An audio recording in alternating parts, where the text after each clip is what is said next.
Hello दोस्तों, आज हम 2022 का पेपर सोल्व करेंगे।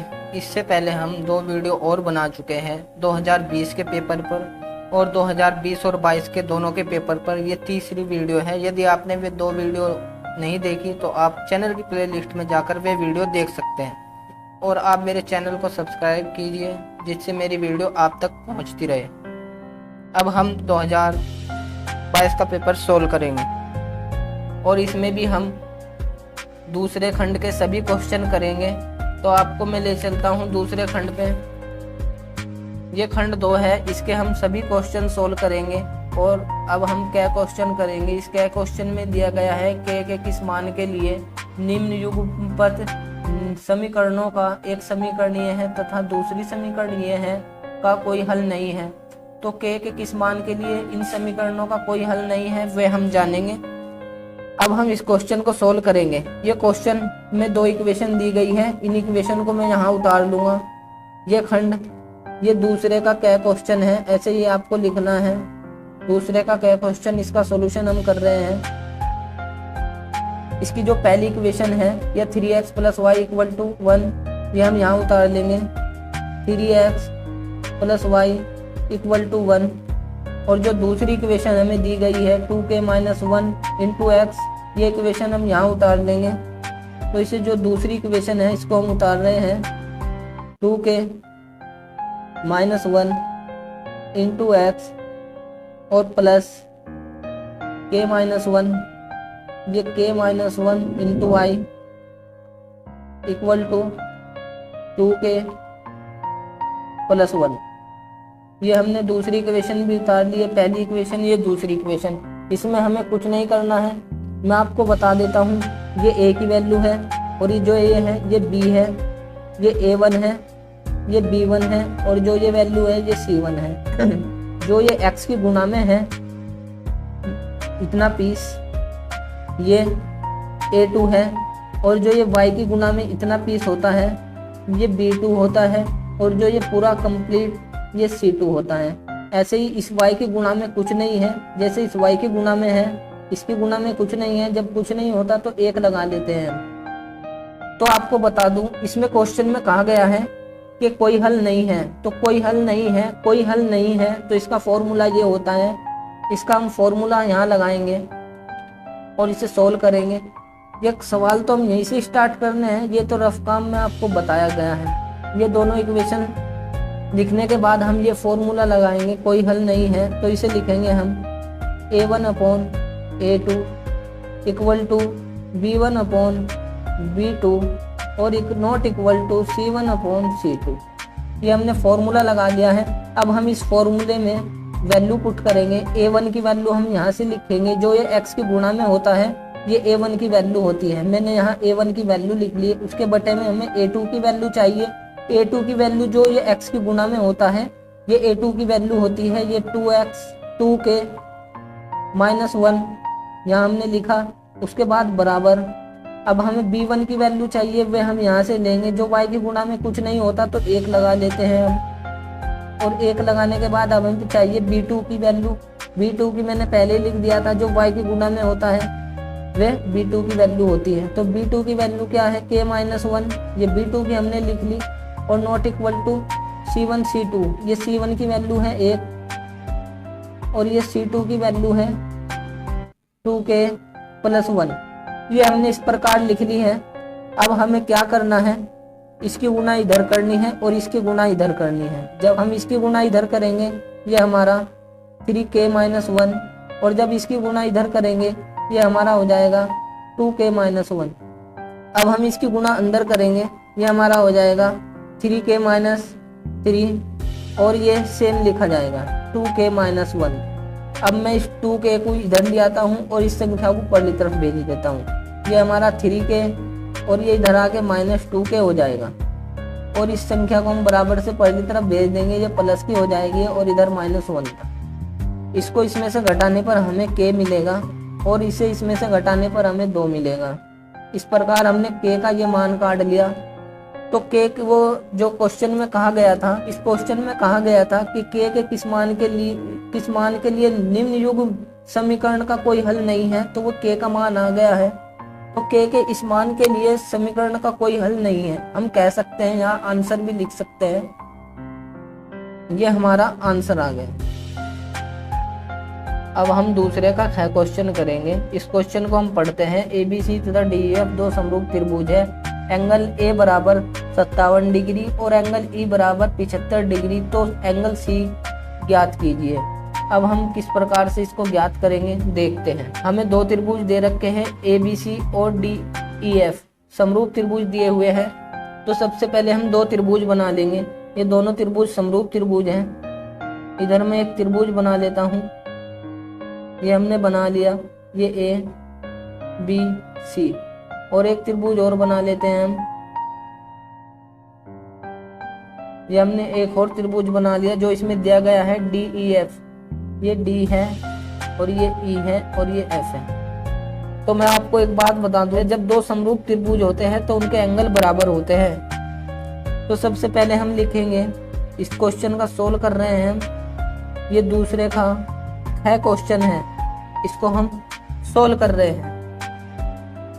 तो ख क्वेश्चन में त्रिभुज ABC समरूप है त्रिभुज DEF के, तो हम लिख लेंगे दिया है त्रिभुज ABC समरूप का ये चिन्ह होता है त्रिभुज DEF के। ये जब त्रिभुज इस त्रिभुज के समरूप है तो इसके एंगल भी बराबर होंगे। तो मैं आपको बता देता हूँ, जो ये A एंगल है, ये वाला एंगल है, इस एंगल के बराबर होगा D एंगल के, तो बराबर एंगल D के होगा। और जो ये B एंगल है, ये E एंगल के बराबर होगा। जो ये B एंगल है, ये E एंगल के बराबर होगा। और जो ये C एंगल है, ये F एंगल के बराबर होगा।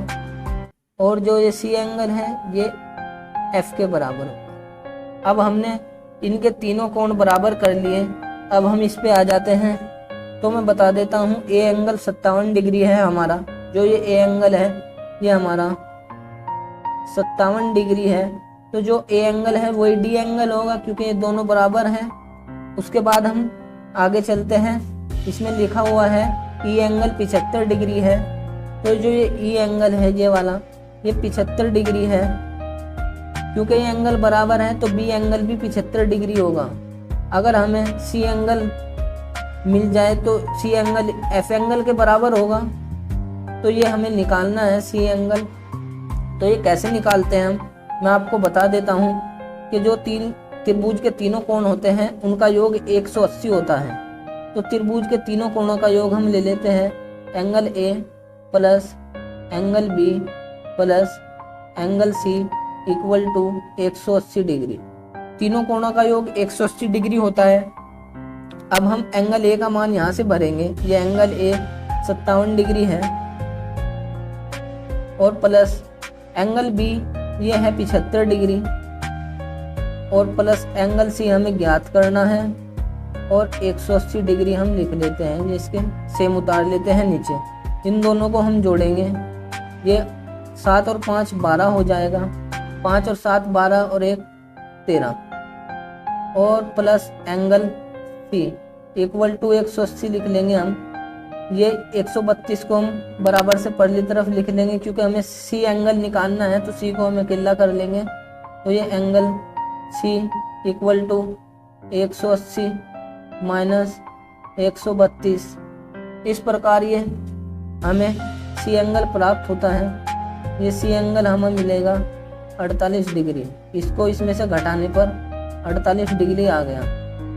ये हमें C एंगल ही चाहिए था, तो C एंगल हमने निकाल लिया। ये 48 डिग्री आया। जो C एंगल 48 डिग्री आया वही ये एंगल होगा। इस प्रकार हमने इसको निकाल लिया। ये हमारा आंसर आ गया। अब हम क्वेश्चन नंबर ग पर चलते हैं। ये ग क्वेश्चन है। ग क्वेश्चन दिया हुआ है, इसका हम सोल्व कर रहे हैं सॉल्यूशन। ये दूसरे का ग क्वेश्चन है, आपको ऐसे ही लिखना है।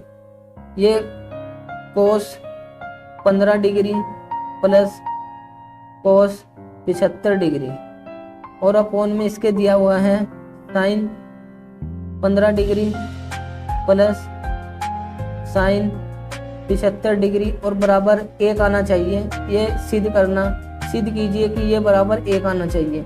अब हम इसकी LHS साइड लेंगे, LHS, ये हमने इसकी LHS साइड ली और cos 15 को हम 90 से माइनस कर लेंगे। ऐसे ही हम नीचे भी sin 15 को 90 से माइनस कर लेंगे।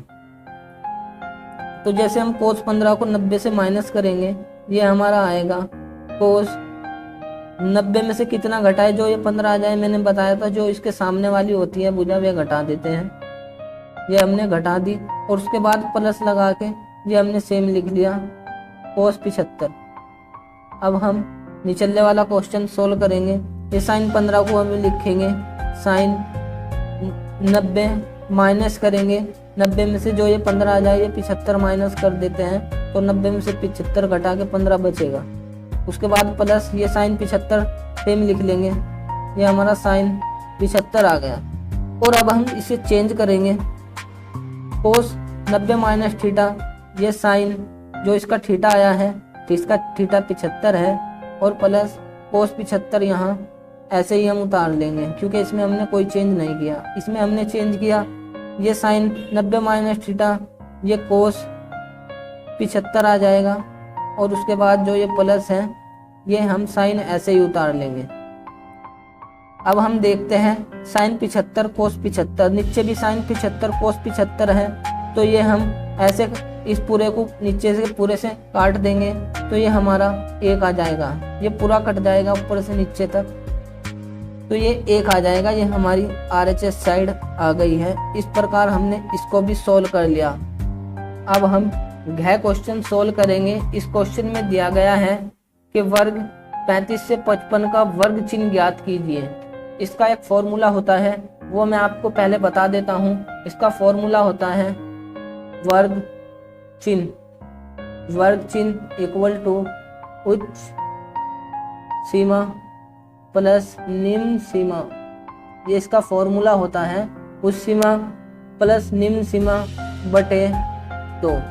इसका फॉर्मूला होता है। अब इसमें क्या दिया गया है ये मैं आपको दिखा रहा हूँ कि इसमें दिया गया है वर्ग 35 से 55 का वर्ग चिन्ह ज्ञात कीजिए। हम इसको लिख लेंगे कि वर्ग अंतराल 35 से 55, ये हम लिख लेंगे कि वर्ग 35 से 55 चिन्ह, ये हम लिख लेंगे चिन्ह। अब हम इसके अंदर इसको पुट कर देंगे, ये 35 हो जाएगा।